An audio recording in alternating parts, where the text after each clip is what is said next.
بسم اللہ الرحمن الرحیم نحمدہ و نصلی علی رسولہ الکریم۔ آج آپ کے سامنے میں ایک ایسا بہترین عمل حاضر کر رہا ہوں جو کہ نہایت ہی مجرب اور نہایت ہی کامیاب عمل ہے۔ کہا جاتا ہے کہ فارسی والے کہتے ہیں کہ یک من علم را دہ من عقل باید، کہ ایک من علم جو ہوتا ہے اس کو سمجھنے کے لیے 10 من عقل کی ضرورت ہوتی ہے۔ یہ جملہ اس عمل پر بڑا صادق آتا ہے۔ اگر صاحب فہم ہے اور وہ روحانیت کو جانتا ہے اور عملیات سے تھوڑا سا بھی شغف ہے، وہ سمجھ جائے گا کہ کس قدر بہترین عمل ہے۔ میں تو اسے صرف رہائی کے لیے آپ کے سامنے حاضر کر رہا ہوں، لیکن آپ صاحب علم ہیں، صاحب بصیرت ہیں، صاحب دانش ہیں، تو اس سے بہت سارے کام لے سکتے ہیں۔ بندہ کوئی اگر قید ہو گیا ہو، چاہے وہ اپنے گناہوں کی سبب قید ہوا ہو یا ویسے ہی کسی چکر میں آ کر قید خانے میں جیل میں جا پہنچا ہو یا کسی بھی فرد کی قید میں ہو، انشاءاللہ اس عمل کو کرے، اس عمل کی برکت سے رہائی ہو جائے گی۔ دیکھیں، ایک بات تو ضرور یاد رکھیں کہ خدا نخواستہ اگر آپ جیل میں ہیں یا قید خانے میں ہیں، اگر اپنے گناہوں کی وجہ سے قید خانے میں ہیں، تو سب سے پہلے توبہ بہت ضروری ہے۔ توبہ کے بغیر کوئی چارہ نہیں۔ گناہ کتنا بھی بڑا ہو یا کتنا بھی چھوٹا ہو، کتنا بھی نرم ہو یا کتنا ہی سنگین ہو، توبہ بہت ضروری ہے۔ توبہ کیا چیز ہے؟ میں توبہ کو صابن کہتا ہوں۔ ہمارے جسم پر اگر داغ دھبے لگ جائیں تو داغ دھبوں کی وجہ سے ہم کسی محفل میں، کسی مجلس میں حاضر نہیں ہو سکتے، سامنا نہیں کر سکتے ان داغ دھبوں کی وجہ سے۔ ہم اپنے کپڑوں کو صاف کرتے ہیں، اس کے بعد کسی محفل میں شریک ہو سکتے ہیں۔ تو روح میں جب دھبے پڑ جائیں، کردار میں جب دھبے لگ جائیں، کریکٹر جب خراب ہو جائے کسی بھی الزام کی وجہ سے یا کسی بھی جرم کی وجہ سے، تو بندہ نہ معاشرے کے سامنے کھڑا ہو سکتا ہے، نہ اللہ کے سامنے کھڑا ہو سکتا ہے۔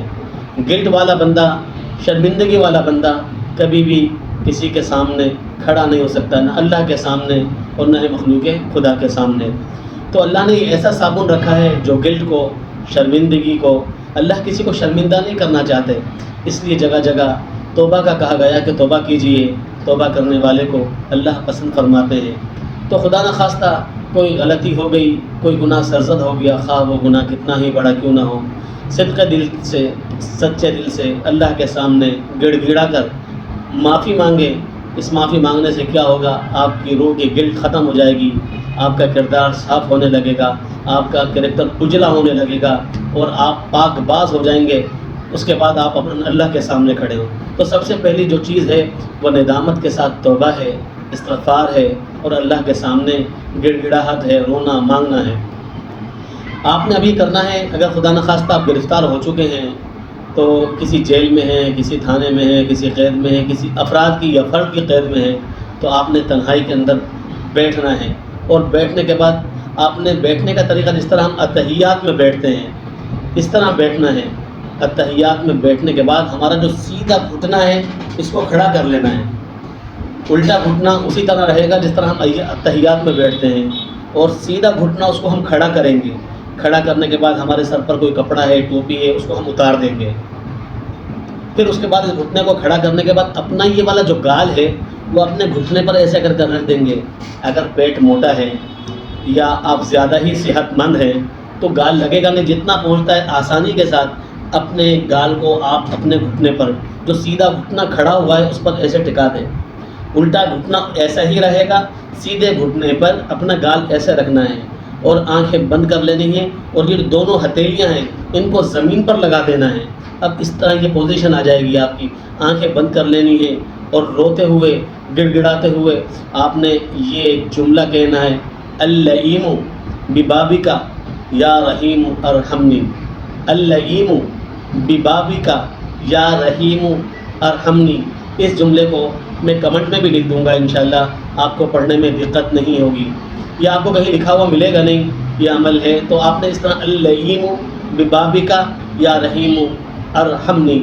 اس کا مفہوم یہ ہے کہ اللئیم کہتے ہیں عاجز کو، کمینے کو، نہایت ہی گناہ گار کو، اللہ سے آپ نے استغاثہ کرنا ہے، اللہ کے سامنے داد فریاد کرنی ہے کہ اللئیم ببابی کا یا رحیم ارحمنی، بہت ہی کمینہ، بہت ہی عاجز بندہ آپ کے سامنے عاجزی کے ساتھ بیٹھا ہوا ہے، اے رحیم رحم کرنے والے اس کمینے پر بھی رحم فرما۔ اس کا مفہوم یہ ہے، تو آپ نے اس کے مفہوم کو ذہن میں رکھنا ہے کہ اس پاک ذات کے سامنے، اس عالی ذات کے سامنے، اللہ کریم کے سامنے آپ بیٹھے ہوئے ہیں اور ذلیل حالت میں ہیں۔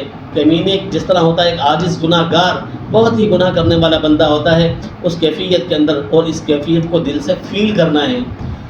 یہ اسی طرح رہیں گے، ہاتھ ٹھیکے رہیں گے اور رو رو کر آپ نے اتنا پڑھنا ہے، اس کو ترجمہ نہیں پڑھنا، اس جملے کو یاد رکھنا ہے، اللئیم ببابی کا یا رحیم ارحمنی، اللئیم ببابی کا یا رحیم ارحمنی۔ چیخنا چلانا نہیں ہے، سوز و گداز سے پڑھنا ہے، آہستہ آہستہ پڑھنا ہے، رو رو کر پڑھنا ہے، اور اس کی تعداد کوئی مقرر نہیں ہے، اتنا پڑھنا ہے رو رو کر، اتنا پڑھنا ہے، اتنا پڑھنا ہے کہ آپ کی طبیعت بے حال ہو جائے اور آپ رو رو کر گر پڑے اور اس کے سامنے آپ سجدہ ریز ہو جائیں پڑھ کر آخر کے اندر۔ انشاءاللہ یہ چند روز کیجیے گا، شیطان کرنے نہیں دے گا۔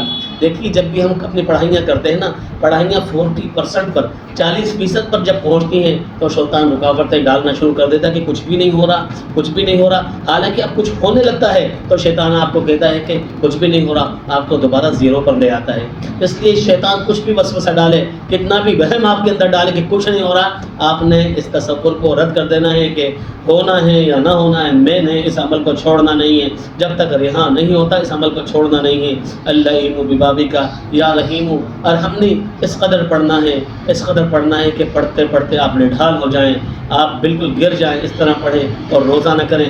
انشاءاللہ ثم انشاءاللہ ثم انشاءاللہ ضرور بھی ضرور رہائی ہوگی۔ یہ جو عملیات آپ کے سامنے حاضر کر رہا ہوں یہ کاپی پیسٹ نہیں ہے، یہ تجربے کیے ہوئے ہیں، استادوں کی ادا کی ہوئی چیزیں ہیں، لوگوں کو یہ بتلا رہے ہیں۔ عرصہ دراز سے میں یہ کام کر رہا ہوں، کتنے لوگوں نے اس سے فائدہ اٹھایا ہے۔ چونکہ آپ سارے مجھے جانتے نہیں، اس لیے آپ کو پتہ نہیں کہ میں آپ کو کیا چیزیں دے رہا ہوں۔